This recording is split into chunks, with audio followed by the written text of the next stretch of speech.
보셨고, 조윤선 수석, 약 구속 11개월 만에, 출소된 지 한 4, 5개월, 3, 4개월 그렇죠. 됐네. 7월 달에 지금 나왔으니까 한 5개월 정도 됐네요. 네. 5개월 동안 잠도 못 잤을 텐데, 얼굴은 좀 좋아졌는데. 그렇죠. 본인 입장에서는 아마 7월달 집행유예가 나왔으면 항소심만 잘하면 되겠다 생각했는데 생각지도 않았던 국정원 특수활동비가 튀어나온 것이죠. 기존에 있던 건 지난번에 6년 구형을 받았어요. 김기춘 그렇죠. 비서실장 7년 네. 구형을 받았는데 이거는 그 당시 행정관들의 진술. 네. 누가 또 박준우 당시 그 앞서 있지만. 전 정무수석의 예. 법정에서 유리한 진술을 해주는 바람에. 예, 진술은 예. 있지만은 그분도 그분은 좀 불리한 진술했죠. 그분은. 1심에서. 그러니까 1심에서는 조윤선 수석에게 상당히 유리한 진술을 했고 진술했다가 항소심에서는 그걸 뒤집었죠. 예. 근데 이제 또 행정관 2명은 여전히 진술을 뒤집지 않고 있기 때문에 그건 이제 50대 50이라고 그렇죠. 봐도 이번 특활비 같은 경우는 그렇죠. 빼박이 아닌가요? 일종의 이거는 뇌물이거든요. 뇌물로 지금 보여지는 거기 때문에 이 부분에 대해서 뭐 지금 앞서 그 지금 문고리 3인방 중에 2사람도 지금 특수활동비 이 지금 수령을 한 것 때문에 구속이 됐지 않습니까? 그렇죠. 그리고 또 지금 안 본 건 이자만. 예, 안 본 건 이자만. 그리고 또 추가적인 혐의가 또 있는 것이죠. 화이트 리스트. 이 정경련에다가 외압을 행사를 해서 정경련이 극우단체들을 극우단체를 지원하는 이러한 그 행위를 한 것도 있기 때문에 사실은 지금 빠져나가기가 쉽지 않아 보입니다. 저는 뭐 법률 전문가는 아니지만 뭐 이렇게 객관적인 일반적인 시민적 상식의 눈잣대로 봤을 때는 저는 빠져나가기 쉽지 않아 보입니다. 야, 이게 지금 검찰은 이 특활비를 받은 것 자체를 뇌물수수로 지금 판단하는 것 같습니다. 예. 그래서 이번에 그렇게 적용해서 영장을 청구를 했고 만약 발부된다고 한다면 기소도 그렇게 할 텐데 중요한 거는 지금 조윤선 전 수석의 어떤 그 항변이죠. 전액 공적인 업무에 썼다. 관행으로 알았다. 라고 하면서 뇌물죄는 전혀 아니다라고 주장을 하고 있는데 그렇다면 중요한 게 이 전액 공적 업무에 썼다는 주장이 사실이라 하더라도 그렇다면 이 공적 업무가 도대체 뭐냐라는 점이 굉장히 좀 중요한 그런 쟁점이 될 것 같습니다. 예를 들어서 이러한 것 자체를 조윤선 전 장관이 어떤 그 개인적으로 연결되는 목적으로 사용했다. 라고 한다면은 그런 조윤선 전 장관의 어떤 주장은 좀 신빙성을 잃게 되는 것이고요. 또 설령 공적인 업무에 썼다 하더라도 그래서 본인의 부처나 또는 본인이 써야 되는 돈을 누군가의 돈을 받아서 썼고 그로 인해서 국정원 특히나 뭐 추명호 전 국장 등 아니면은 뭐 기타 관련된 사람 돈을 마련해 준 사람 돈을 전달해 준 사람에게 어떤 인사상의 이익 등등이 있었다라고 한다면 그거 자체가 또 뇌물죄가 될 수는 있거든요. 변호사님, 송 변호사님, 저는 이해가 안 되는 게 우리 동네 아는 분이 금은방을 털었어요. 예. 금은방을 털고 그 금은방을 턴 돈을 한 푼도 남김없이 독거노인들, 그다음 고아원 이런 데 갖다 줬어요. 그럼 선행인가요? 일단 그 절도죄 성립에는 전혀 문제가 없고요. 다만 이제 나중에 재판받고 유죄 판결을 선고받을 때 약간의 선처. 똑같은 케이스 아닌가요? 뇌물을 받고 뇌물을 공적 업무에 썼다? 누가 뇌물 받아 공적 업무에 쓰라고 그랬나요? 그렇습니다. 만약에 뇌물죄로 인정된다고 한다면 이거 다 이제 몰수 추징 대상이 됩니다. 설령 공적인 업무에 썼다 하더라도 조윤선 전 장관이 뇌물을 받은 것으로 인정되는 순간 유죄 판결이 선고되면 그 받은 뇌물 그대로 다 돌려놔야 됩니다. 아니, 예를 들어 이게 만약에 조윤선 전 장관의 주장이 타당성 있고 설득력 있어서 구속영장이 기각이 된다면요. 최순실, 박근혜 전 대통령도 구속시키면 안 돼요. 왜냐하면 그렇게 받은 뇌물, 미래재단, K스포츠 재단 돈 한 푼도 안 썼잖아요. 그대로 있잖아요. 안 받은 것도 있고. 그럼 뇌물을 받았는데 안 썼는데? 그럼 뇌물 아니네? 그러니까 중요한 거는 공적인 업무에 썼다는 그 부분보다 그 이전에 과연 대가성 있는 그런 자금을 받은 것이냐 부분이 중요한 거겠죠. 아니 아무 이유 없이 돈 받으면 그거 자체가 뇌물 아니에요? 직위에 있는 사람이? 아무 이유 없지 않을 것이다라고 보는 것이 맞고요. 그렇다면 뭔가 그 당시의 그 직위와 역할과 관계를 볼 때 대가성이 있지 않겠느냐라고 보는 것이고 검찰 입장에서는 그걸 증거를 통해서 오늘 소명을 할 것으로 보입니다. 알겠습니다. 아까 화이트리스트 말씀 잠깐 하셨는데 자 현재 블랙리스트 혐의 관련해서도 조 전 수석에게 불리한 증거들이 많이 나와서 많이 나와 있단 말이에요. 뭐가 있죠? 지금 지난번 1심에서 조윤선 전 수석에게 상당히 유리한 진술을 했던 박준우 전 정무수석 말씀하셨죠? 바로 이 조윤선 전 수석의 바로 전임자입니다. 전임자가 인수인계를 했다. 인수인계를 했고 그 부분에 대해서 사실 1심 재판 때는 여러 가지 자신이 그러니까 조윤선 수석에 대한 불리한 진술을 특검에서 한 부분에 대해서 주위에서 손가락질을 하는 것 같고 그래서 약간 좀 미안하게 돼서 법정에서 사실 위증죄에 대한 그런 별로 이 고려 없이 진술을 했다. 그 유리하게 진술했지만 사실은 진실은 내가 인수해 준 게 맞다고 지금 항소심에서 했기 때문에 사실 그게 불리하게 되는 것이고요. 또 하나는 지금 박준우 전 수석이 그렇죠. 먼저 있었던 거죠. 먼저 있다가 인수인계를 해준 거죠. 인수인계를 해준 거고 그리고 또 허연준 행정관이라고 정부 그 수석실에 있었던 이 행정관이 우리 수석님이 뭐 도와라 했다. 뭐 그런 이메일도 있는 것이고요. 그리고 또 허연준 행정관은 이걸 왜 썼다고 그러나요? 별 설명이 없나요? 우리 수석은 여기서 조윤선 수석이죠. 조윤선 수석이죠. 이건 이제 화이트리스트와 관련된 것인데 화이트리스트를 집행하는데 실질적인 그 주무 행정관이 허연준 행정관이었거든요. 그 때문에 지금 구속되어 있습니다만은 허연준 행정관 같은 경우가 그 지금 이제 여러 사람들에게 이야기를 하는 과정에서 수석님의 지시에 따라서 자기가 했다는 식의 내용이 그 이메일에 나온다는 것이고요. 또 하나는 지난번 이 정권 교체 이후에 이 청와대 캐비넷에서 문건 나왔지 않습니까? 그 중에 문건에도 상당히 지금 블랙리스트와 관련된 또 여러 가지 불리한 진술들이 포함되어 있다는 것이죠. 예. 알겠습니다. 아직도 손도 못 댄 사건들이 있어요. 적폐청산, 적폐청산에 대해서 드라이브를 걸고 있고, 지금도 보면 50% 후반에서 60% 초반까지 적폐청산 끊이지 않고 계속 가야 한다. 문무일 총장도 또 그런 얘기를 했어요. 새해가 들어서도 적폐청산에 대한 수사는 계속 진행될 것이다. 네, 법적으로도 이제 보면은 검찰의 직무이죠. 당연히 해야 되는 것이고, 또 여론조사를 해봐도 적폐청산에 대한 그 지지가 굉장히 큽니다. 지지 여론이 크고요. 그리고 또 이게 전 정권, 박근혜 정권 당시 또는 그 전 정권, 이제 이명박 정권에서 있었던 일들이 많은데 또 공소시효가 문제됩니다. 그렇다면은 이 수사의 속도를 늦추거나 아니면 수사에 착수하지 않았을 경우에는 나중에 굉장히 큰 비판을 받을 수가 있습니다. 특히나 이제 혹시라도 어떤 사안에 대해서 수사를 하라는 여론이 있거나 아니면 법조계에서도 이건 문제된다라고 하는 그런 지적들이 있었는데 검찰에서 수사에 착수하지 않아서 또는 수사에 적극적으로 나서지 않아서 공소시효가 완성되어 버린다면 그 부분에 대해서는 정말 더 이상 법적으로 다툴 수 없는 상황이 초래되고 말거든요. 그렇기 때문에 문무일 총장도 그런 상황이 발생하지 않도록 하기 위해서 노력을 할 것으로 보이고 해야 되겠죠. 오민석 판사가 오민석 부장판사네요. 권순호 부장판사, 오민석 부장판사, 강부영 단독판사. 왜 우리가 그런 걸 외우면서 살아야 되죠? 지금 그만큼 지금 이 적폐와 관련된 수사에서 지금 상당히 서울중앙지방법원 내 상당히 또 영장이 지금 몰리다 보니까 또 그 개별 사안 하나하나 자체가 많은 국민적 관심과 또 거기 또 향후 미치는 파장이 크지 않습니까? 그러다 보니까 이걸 실질적으로 담당하고 있는 판사분들에 대해서 역대 경우와 달리 많은 국민적 시선이 지금 모아지고 있는 것이죠. 우병우 연수원 19기 이런 걸 왜 외워야 되죠? 우리가? 서울대 대학교 3학년 때 사법고 실패했다 이런 걸 왜 외워야 되냐고요. 그냥 국민은 국민으로서의 자연스러운 권리만 누리고 의무만 다하고 살면 되는데. 워낙에 또 뉴스에 보도가 많이 되고 또 약간 좀 납득하기 어려운 결정들이 나오기 때문에 국민들께서도 그런 부분을 외우려고 외우는 게 아니라 하도 많이 접하니까 외워지는 것 같습니다. 제가 외우면 5천만 국민이 다 외우고 난 다음에요. 그런가요? 제가 암기를 우리 대한민국 5천만 국민 중에 거의 꼴찌에 해당하기 때문에 이거 외우려고 저는 얼마나 힘이 들었겠어요. 아니 근데 그 주요한 그런 그 법조인들의 어떤 기수라든지 보직이라든지 그동안의 뭐 경력이라든지 그거 굉장히 많이 알고 계시잖아요. 좀 있어 보이려고. 효과가 좀 있는 것 같습니다. 자, 오민석 판사가 오늘 이제 실질 심사를 해요.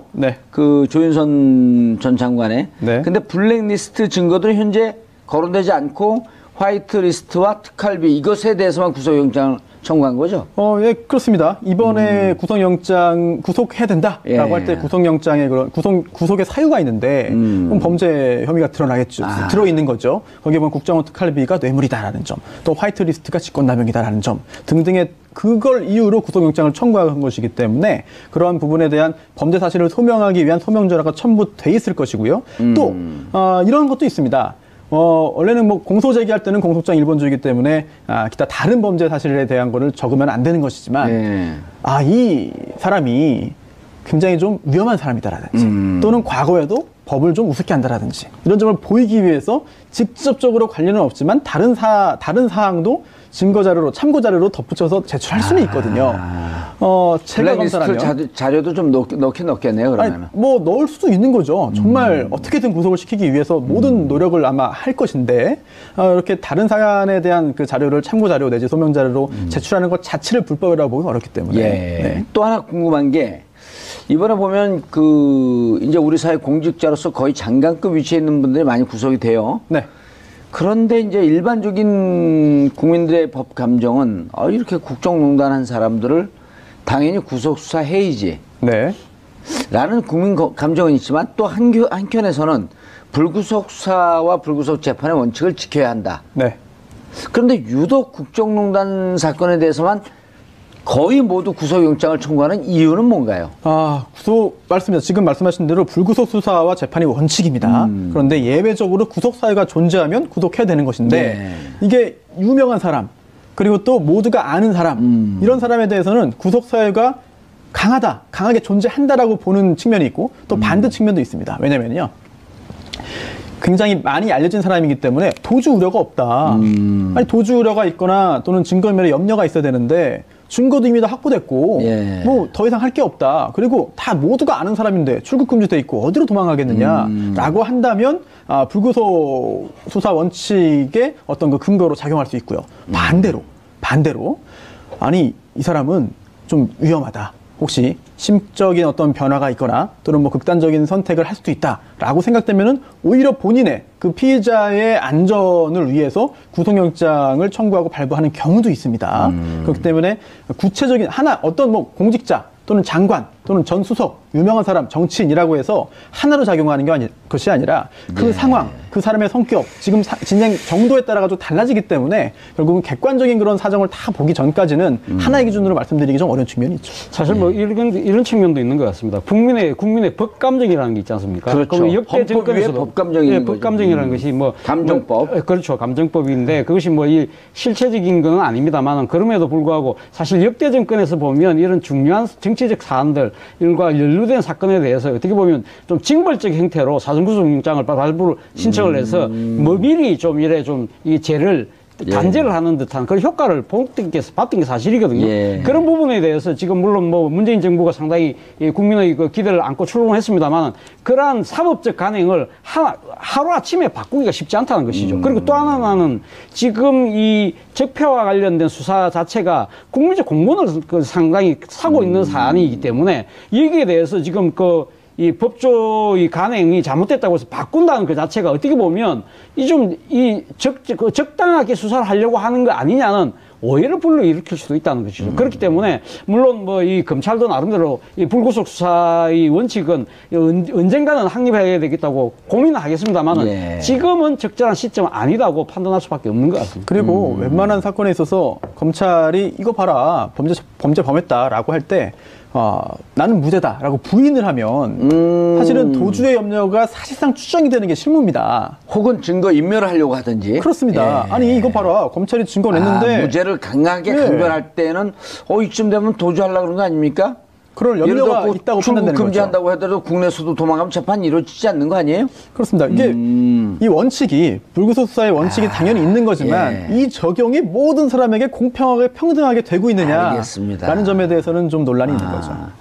자, 아까 잠깐 저희가 짚다가 말았는데 새해 넘기는 적폐청산에 대통령께서 한 말씀 하셨어요? 그렇죠.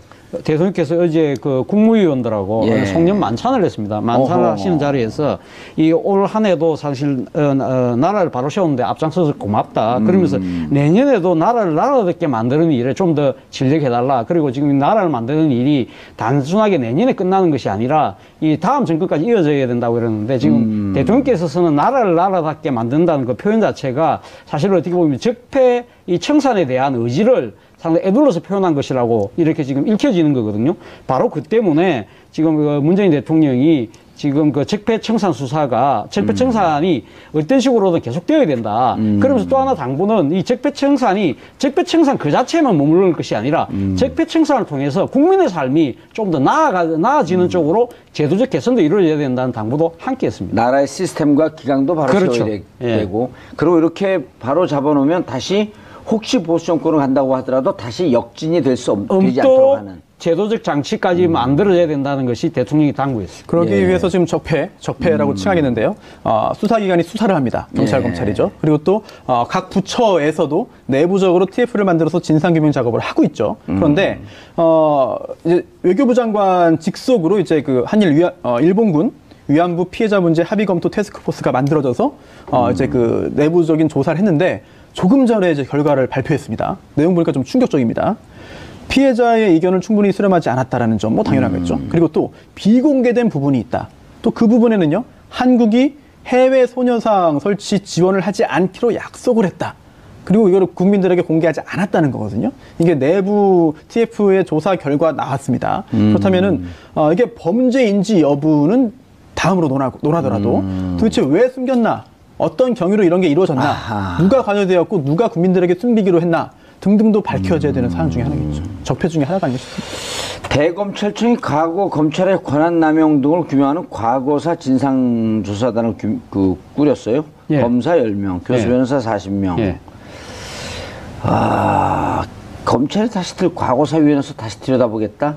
사실은 지금 그 정권 교체가 되고 난 뒤에 지금 국정원 특수활동비가 지금 이렇게 수면에 올라온 것도 이 국정원의 과거사에 대한 적폐를 청산하겠다는 진상조사위원회의 그 TF의 결과거든요. 그런 식으로 따지고 본다고 한다면 검찰의 지금 과거에 잘못했던 여러 가지 검찰의 문제에 대해서 자체 조사는 사실 좀 다른 부처에 비해서 늦었지만 지금 어제 문물 총장께서 그 언론 인터뷰를 통해서 그러니까 과거 검찰이 잘못했다고 여겨지는 사건들에 대해서 철저히 들여다보겠다고 대국민 이제 공개 약속을 하신 거거든요. 예. 뭐 지금 그와 관련해서 여러 가지 사건들이 많죠. 뭐 예를 들면 정년주 전 KBS 사장 그때 사실 기소됐다가 무죄됐지 않습니까? 그리고 PD수첩 사건이라든지 또 국정원 여직원 감금 기소 사건도 사실은 수사가 제대로 이루어지지 못했다는 부분 뭐 그런 거 그리고 또 하나는 박근혜 전 대통령의 그 세월호 7시간 관련해서 산케이 신문이 보도했을 때 산케이 신문 기자를 기소를 해서 결국은 무죄를 받았던 무죄가 판결이 났던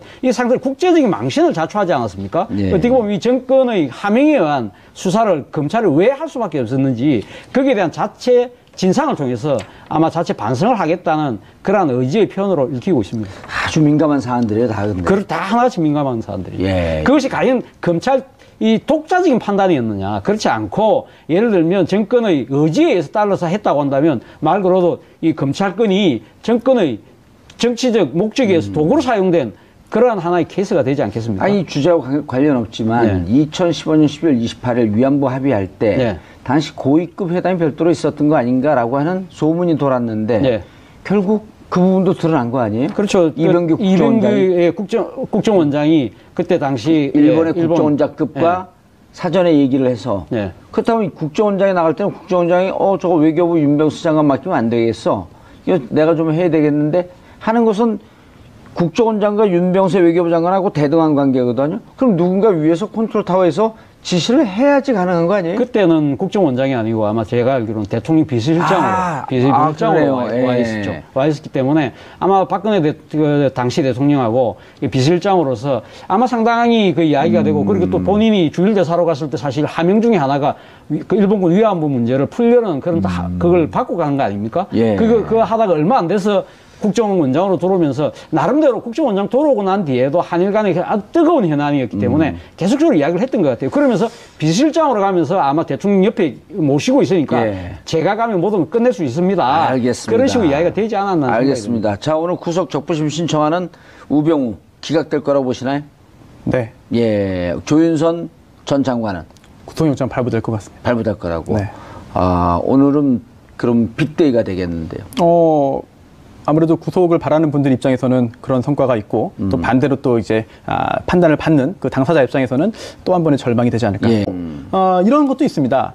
원래는 뭐 공소 제기할 때는 공소장 일본주의이기 때문에 기타 다른 범죄 사실에 대한 거를 적으면 안 되는 것이지만 이 사람이 굉장히 좀 위험한 사람이다라든지 또는 과거에도 법을 좀 우습게 한다라든지 이런 점을 보이기 위해서 직접적으로 관련은 없지만 다른 사항도 증거 자료로 참고 자료로 덧붙여서 제출할 수는 있거든요.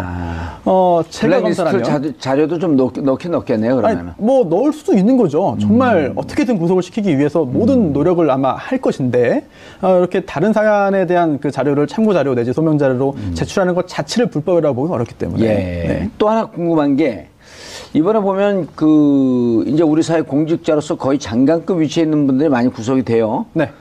그런데 이제 일반적인 국민들의 법 감정은 이렇게 국정농단한 사람들을 당연히 구속 수사해야지. 네.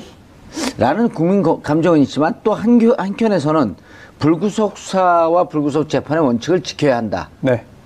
그런데 유독 국정농단 사건에 대해서만 거의 모두 구속영장을 청구하는 이유는 뭔가요? 맞습니다. 지금 말씀하신 대로 불구속 수사와 재판이 원칙입니다. 그런데 예외적으로 구속 사유가 존재하면 구속해야 되는 것인데 이게 유명한 사람 그리고 또 모두가 아는 사람 이런 사람에 대해서는 구속 사유가 강하게 존재한다라고 보는 측면이 있고 또 반대 측면도 있습니다. 왜냐면요. 굉장히 많이 알려진 사람이기 때문에 도주 우려가 없다. 아니 도주 우려가 있거나 또는 증거인멸에 염려가 있어야 되는데 증거도 이미 다 확보됐고 뭐 더 이상 할 게 없다. 그리고 다 모두가 아는 사람인데 출국 금지돼 있고 어디로 도망가겠느냐라고 한다면 불구속 수사 원칙의 어떤 그 근거로 작용할 수 있고요. 반대로 아니 이 사람은 좀 위험하다. 혹시 심적인 어떤 변화가 있거나 또는 뭐 극단적인 선택을 할 수도 있다라고 생각되면은 오히려 본인의 그 피해자의 안전을 위해서 구속영장을 청구하고 발부하는 경우도 있습니다. 그렇기 때문에 구체적인 어떤 뭐 공직자 또는 장관 또는 전 수석 유명한 사람 정치인이라고 해서 하나로 작용하는 것이 아니라 그 상황 그 사람의 성격 지금 진행 정도에 따라 가지고 달라지기 때문에 결국은 객관적인 그런 사정을 다 보기 전까지는 하나의 기준으로 말씀드리기 좀 어려운 측면이 있죠. 사실 뭐 이런 측면도 있는 것 같습니다. 국민의 법감정이라는 게 있지 않습니까? 그렇죠. 역대 정권에서도 법감정이 법감정이라는 것이 뭐 감정법 그렇죠. 감정법인데 그것이 뭐 이 실체적인 건 아닙니다만은 그럼에도 불구하고 사실 역대 정권에서 보면 이런 중요한 정치적 사안들 일과 연루된 사건에 대해서 어떻게 보면 좀 징벌적 형태로 사전구속영장을 발부를 신청을 해서 뭐 미리 좀 이 죄를 단죄를 하는 듯한 그런 효과를 봤던 게 사실이거든요. 그런 부분에 대해서 지금 물론 뭐 문재인 정부가 상당히 국민의 그 기대를 안고 출범을 했습니다만 그러한 사법적 간행을 하루아침에 바꾸기가 쉽지 않다는 것이죠. 그리고 또 하나는 지금 이 적폐와 관련된 수사 자체가 국민적 공분을 상당히 사고 있는 사안이기 때문에 여기에 대해서 지금 이 법조의 간행이 잘못됐다고 해서 바꾼다는 그 자체가 어떻게 보셨고 조윤선 수석 약 구속 11개월 만에 출소된 지 한 4-5개월, 3-4개월 그렇죠. 됐네. 7월 달에 지금 나왔으니까 한 5개월 정도 됐네요. 5개월 동안 잠도 못 잤을 텐데 얼굴은 좀 좋아졌는데. 그렇죠. 본인 입장에서는 아마 7월 달 집행유예가 나왔으면 항소심만 잘하면 되겠다 생각했는데 생각지도 않았던 국정특수활동비가 튀어나온 것이죠. 기존에 있던 건 지난번에 6년 구형을 받았어요. 김기춘 비서실장 7년 구형을 받았는데 이거는 그 당시 행정관들의 진술. 그리고 또 박준우 당시 그 앞서 전 정무수석의 법정에서 유리한 진술을 해주는 바람에. 진술은 있지만은 그분은 좀 불리한 진술했죠, 그분은. 1심에서. 그러니까 1심에서는 조윤선 수석에게 상당히 유리한 진술을 했고, 항소심에서는 이제 그걸 뒤집었죠. 근데 이제 또 행정관 2명은 여전히 진술을 뒤집지 않고 있기 때문에 그건 이제 50대 50이라고 그렇죠. 봐도 이번 특활비 같은 경우는 그렇죠. 빼박이 아닌가요? 일종의 이거는 뇌물이거든요. 뇌물로 지금 보여지는 거기 때문에 이 부분에 대해서 뭐 지금 앞서 지금 문고리 3인방 중에 2사람도 지금 특수활동비 지금 수령을 한 것 때문에 구속이 됐지 않습니까? 그렇죠. 그리고 또 지금 안 본 건 이제만. 안 본 건 이제만. 그리고 또 추가적인 혐의가 또 있는 것이죠. 화이트리스트. 이 정경련에다가 외압을 행사를 해서 정경련이 극우단체를 지원하는 이러한 그 행위를 한 것도 있기 때문에 사실은 지금 빠져나가기가 쉽지 않아 보입니다. 저는 뭐 법률 전문가는 아니지만 뭐 객관적인 일반적인 시민적 상식의 눈잣대로 봤을 때는 저는 빠져나가기 쉽지 않아 보입니다. 이게 지금 검찰은 이 특활비를 받은 것 자체를 뇌물수수로 지금 판단하는 것 같습니다. 예. 그래서 이번에 그렇게 적용해서 영장을 청구를 했고 만약 발부된다고 한다면 기소도 그렇게 할 텐데 중요한 거는 지금 조윤선 전 수석의 어떤 그 항변이죠. 전액 공적인 업무에 썼다. 관행으로 알았다. 라고 하면서 뇌물죄는 전혀 아니다라고 주장을 하고 있는데 그렇다면 중요한 게 이 전액 공적 업무에 썼다는 주장이 사실이라 하더라도 그렇다면 이 공적 업무가 도대체 뭐냐라는 점이 굉장히 좀 중요한 그런 쟁점이 될 것 같습니다. 예. 예를 들어서 이러한 것 자체를 조윤선 전 장관이 어떤 그 개인적으로 연결되는 목적으로 사용했다. 라고 한다면은 그런 조윤선 전 장관의 어떤 주장은 좀 신빙성을 잃게 되는 것이고요. 예. 또 설령 공적인 업무에 썼다 하더라도 그래서 본인의 부처나 또는 본인이 써야 되는 돈을 누군가의 돈을 받아서 썼고 그로 인해서 국정원 특히나 뭐 추명호 전 국장 등 아니면은 뭐 기타 관련된 사람 돈을 마련해 준 사람 돈을 전달해 준 사람에게 어떤 인사상의 이익 등등이 있었다라고 한다면 그거 자체가 또 뇌물죄가 될 수는 있거든요. 변호사님, 손 변호사님, 저는 이해가 안 되는 게 우리 동네 아는 분이 금은방을 털었어요. 예. 금은방을 털고 그 금은방을 턴 돈을 한 푼도 남김없이 독거노인들, 그다음 고아원 이런 데 갖다 줬어요. 그럼 선행인가요? 일단 그 절도죄 성립에는 전혀 문제가 없고요. 예. 다만 이제 나중에 재판받고 유죄 판결을 선고받을 때 약간의 선처. 똑같은 케이스 아닌가요? 뇌물을 받고 뇌물을 공적 업무에 썼다? 누가 뇌물 받아 공적 업무에 쓰라고 그랬나요? 그렇습니다. 만약에 뇌물죄로 인정된다고 한다면 이거 다 이제 몰수 추징 대상이 됩니다. 예. 설령 공적인 업무에 썼다 하더라도 조윤선 전 장관이 뇌물을 받은 것으로 인정되는 순간 유죄 판결이 선고되면 그 받은 뇌물 그대로 다 돌려놔야 됩니다. 아니, 예를 들어 이게 만약에 조윤선 전 장관의 주장이 타당성 있고 설득력이 있어서 구속영장이 기각이 된다면요. 최순실, 박근혜 전 대통령도 구속시키면 안 돼요. 왜냐하면 그렇게 받은 뇌물, 미래재단, K스포츠 재단 돈 한 푼도 안 썼잖아요. 그대로 있잖아요. 안 받은 것도 있고. 그럼 뇌물을 받았는데 안 썼는데? 그럼 뇌물 아니네? 그러니까 중요한 거는 공적인 업무에 썼다는 그 부분보다 그 이전에 과연 대가성 있는 그런 자금을 받은 것이냐 부분이 중요한 거겠죠. 아니, 아무 이유 없이 돈 받으면 그거 자체가 뇌물 아니에요? 직위에 있는 사람이? 아무 이유 없지 않을 것이다라고 보는 것이 맞고요. 그렇다면 뭔가 그 당시의 그 직위와 역할과 관계를 볼 때 대가성이 있지 않겠느냐라고 보는 것이고 검찰 입장에서는 그걸 증거를 통해서 오늘 소명을 할 것으로 보입니다. 알겠습니다. 아까 화이트리스트 말씀 잠깐 하셨는데 자, 현재 블랙리스트 혐의 관련해서도 조 전 수석에게 불리한 증거들이 많이 나와서 많이 나와 있단 말이에요. 뭐가 있죠? 지금 지난번 1심에서 조윤선 전 수석에게 상당히 유리한 진술을 했던 박준우 전 정무수석 말씀하셨죠? 조윤선 전 수석의 바로 전임자입니다. 전임자가 인수인계를 했다. 인수인계를 했고 그 부분에 대해서 사실 1심 재판 때는 여러 가지 자신이 그러니까 조윤선 수석에 대한 불리한 진술을 특검에서 한 부분에 대해서 주위에서 손가락질을 하는 것 같고 그래서 약간 좀 미안하게 돼서 법정에서 사실 위증죄에 대한 그런 별로 이 고려 없이 진술을 했다. 유리하게 진술했지만 사실 진실은 내가 인수해 준 게 맞다고 지금 항소심에서 했기 때문에 사실 그게 불리하게 되는 것이고요. 또 하나는 지금 박준우 전 수석이 먼저 있었던 거죠. 먼저 있다가 인수인계를 해준 거죠. 인수인계를 해준 거고 그리고 또 허연준 행정관이라고 정무 수석실에 있었던 이 행정관이 우리 수석님이 뭐 도와라 했다. 뭐 그런 이메일도 있는 것이고요. 그리고 또 허연준 행정관은 이걸 왜 썼다고 그러나요? 별 설명이 없나요? 우리 수석은 여기서 조윤선 수석이죠. 조윤선 수석이죠. 이건 이제 화이트리스트와 관련된 것인데 화이트리스트를 집행하는데 실질적인 그 주무 행정관이 허연준 행정관이었거든요. 그 때문에 지금 구속되어 있습니다만은 허연준 행정관 같은 경우가 지금 이제 여러 사람들에게 이야기를 하는 과정에서 수석님의 지시에 따라서 자기가 했다는 식의 내용이 그 이메일에 나온다는 것이고요. 또 하나는 지난번 이 정권 교체 이후에 이 청와대 캐비넷에서 문건 나왔지 않습니까? 그 중에 문건에도 상당히 지금 블랙리스트와 관련된 또 여러 가지 불리한 진술들이 포함되어 있다는 것이죠. 예. 알겠습니다.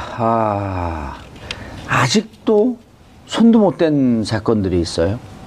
적폐청산. 그러면 적당하게 수사를 하려고 하는 거 아니냐는 오해를 불러일으킬 수도 있다는 것이죠. 그렇기 때문에 물론 뭐 이 검찰도 나름대로 이 불구속 수사의 원칙은 언젠가는 확립해야 되겠다고 고민은 하겠습니다만은 예. 지금은 적절한 시점은 아니라고 판단할 수밖에 없는 것 같습니다. 그리고 웬만한 사건에 있어서 검찰이 이거 봐라 범죄 범했다라고 할 때 나는 무죄다라고 부인을 하면 사실은 도주의 염려가 사실상 추정이 되는 게 실무입니다. 혹은 증거 인멸을 하려고 하든지. 그렇습니다. 예. 아니 이거 봐라 검찰이 증거 냈는데 무죄를 강하게 예. 강변할 때는 이쯤 되면 도주하려고 그런 거 아닙니까? 그럴 염려가 있다고 판단되는 거죠. 금지한다고 하더라도 국내에서도 도망가면 재판이 이루어지지 않는 거 아니에요? 그렇습니다. 이게 이 원칙이 불구속 수사의 원칙이 당연히 있는 거지만 예. 이 적용이 모든 사람에게 공평하게 평등하게 되고 있느냐 알겠습니다. 라는 점에 대해서는 좀 논란이 있는 거죠.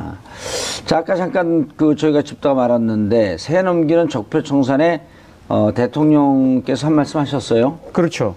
대통령께서 어제 그 국무위원들하고 예. 송년 만찬을 했습니다. 만찬을 하시는 자리에서 이 올 한 해도 사실 나라를 바로 세우는데 앞장서서 고맙다. 그러면서 내년에도 나라를 나라답게 만드는 일에 좀 더 진력해달라. 그리고 지금 나라를 만드는 일이 단순하게 내년에 끝나는 것이 아니라 이 다음 정권까지 이어져야 된다고 그러는데 지금 대통령께서는 나라를 나라답게 만든다는 그 표현 자체가 사실 어떻게 보면 적폐 이 청산에 대한 의지를 상당히 애둘러서 표현한 것이라고 이렇게 지금 읽혀지는 거거든요. 바로 그 때문에 지금 문재인 대통령이 지금 그 적폐청산 수사가 적폐청산이 어떤 식으로든 계속되어야 된다. 그러면서 또 하나 당부는 이 적폐청산이 적폐청산 그 자체만 머무를 것이 아니라 적폐청산을 통해서 국민의 삶이 좀 더 나아지는 쪽으로 제도적 개선도 이루어져야 된다는 당부도 함께 했습니다. 나라의 시스템과 기강도 바로 그렇죠. 세워야 예. 되고 그리고 이렇게 바로 잡아놓으면 다시 혹시 보수 정권을 간다고 하더라도 다시 역진이 되지 않도록 하는 제도적 장치까지 만들어야 된다는 것이 대통령이 당부했습니다. 그러기 예. 위해서 지금 적폐라고 칭하겠는데요. 수사기관이 수사를 합니다. 경찰, 예. 검찰이죠. 그리고 또 각 부처에서도 내부적으로 TF를 만들어서 진상규명 작업을 하고 있죠. 그런데 이제 외교부 장관 직속으로 이제 그 한일 일본군 위안부 피해자 문제 합의 검토 태스크포스가 만들어져서 이제 그 내부적인 조사를 했는데 조금 전에 이제 결과를 발표했습니다. 내용 보니까 좀 충격적입니다. 피해자의 의견을 충분히 수렴하지 않았다라는 점, 뭐 당연하겠죠. 그리고 또 비공개된 부분이 있다. 또 그 부분에는요, 한국이 해외 소녀상 설치 지원을 하지 않기로 약속을 했다. 그리고 이거를 국민들에게 공개하지 않았다는 거거든요. 이게 내부 TF의 조사 결과 나왔습니다. 그렇다면은 이게 범죄인지 여부는 다음으로 논하더라도 도대체 왜 숨겼나? 어떤 경위로 이런 게 이루어졌나? 아하. 누가 관여되었고 누가 국민들에게 숨기기로 했나? 등등도 밝혀져야 되는 사항 중에 하나겠죠. 적폐 중에 하나가 아닌가 싶습니다. 대검찰청이 과거 검찰의 권한남용 등을 규명하는 과거사 진상조사단을 꾸렸어요. 예. 검사 10명, 교수 예. 변호사 40명. 예. 검찰이 다시들 과거사 적폐청산에 대해서 드라이브를 걸고 있고 지금도 보면 50% 후반에서 60% 초반까지 적폐청산 끊이지 않고 계속 가야 한다. 문무일 총장도 또 그런 얘기를 했어요. 새해가 들어서도 적폐청산에 대한 수사는 계속 진행될 것이다. 네, 법적으로도 이제 보면은 검찰의 직무이죠. 당연히 해야 되는 것이고 또 여론조사를 해봐도 적폐청산에 대한 그 지지가 굉장히 큽니다. 지지 여론이 크고요. 그리고 또 이게 전 정권, 박근혜 정권 당시 또는 그 전 정권, 이제 이명박 정권에서 있었던 일들이 많은데 또 공소시효가 문제됩니다. 그렇다면은 이 수사의 속도를 늦추거나 아니면 수사에 착수하지 않았을 경우에는 나중에 굉장히 큰 비판을 받을 수가 있습니다. 특히나 이제 혹시라도 어떤 사안에 대해서 수사를 하라는 여론이 있거나 아니면 법조계에서도 이건 문제된다라고 하는 그런 지적들이 있었는데 검찰에서 수사에 착수하지 않아서 또는 수사에 적극적으로 나서지 않아서 공소시효가 완성되어 버린다면 그 부분에 대해서는 정말 더 이상 법적으로 다툴 수 없는 상황이 초래되고 말거든요. 그렇기 때문에 문무일 총장도 그런 상황이 발생하지 않도록 하기 위해서 노력을 할 것으로 보이고 해야 되겠죠. 오민석 판사가 오민석 부장판사네요. 권순호 부장판사, 오민석 부장판사, 강부영 단독판사. 왜 우리가 그런 걸 외우면서 살아야 되죠? 지금 그만큼 지금 이 적폐와 관련된 수사에서 이 상당히 서울중앙지방법원 내 상당히 또 영장이 지금 몰리다 보니까 또 그 개별 사안 하나하나 자체가 많은 국민적 관심과 그것도 거기 또 향후 미치는 파장이 크지 않습니까? 그러다 보니까 이걸 실질적으로 담당하고 있는 판사분들에 대해서 역대 경우와 달리 많은 국민적 시선이 지금 모아지고 있는 것이죠. 우병우 연수원 19기 이런 걸 왜 외워야 되죠, 우리가? 서울대 대학교 3학년 때 사법고시를 패스했다 이런 걸 왜 외워야 되냐고요. 그냥 국민은 국민으로서의 자연스러운 권리만 누리고 의무만 다하고 살면 되는데. 워낙에 또 뉴스에 보도가 많이 되고 예. 또 약간 좀 납득하기 어려운 결정들이 나오기 때문에 예. 국민들께서도 그런 부분을 외우려고 외우는 게 아니라 하도 많이 접하니까 외워지는 것 같습니다. 제가 외우면 5천만 국민이 다 외우고 난 다음에요. 그런가요? 예. 제가 암기를 우리 대한민국 5천만 국민 중에 거의 꼴찌에 해당하기 때문에. 네. 예. 이거 외우려고 저는 얼마나 힘이 들었겠어요. 아니, 근데 그 주요한 그런 그 법조인들의 어떤 그 기수라든지 예. 보직이라든지 그동안의 뭐 경력이라든지 그거 굉장히 많이 알고 계시잖아요. 좀 있어 보이려고. 효과가 좀 있는 것 같습니다. 네. 자, 오민석 판사가 오늘 이제 실질 심사를 해요. 네. 그 조윤선 전 장관의. 네. 근데 블랙리스트 증거들은 현재 거론되지 않고 화이트리스트와 특활비 이것에 대해서만 구속영장을 청구한 거죠?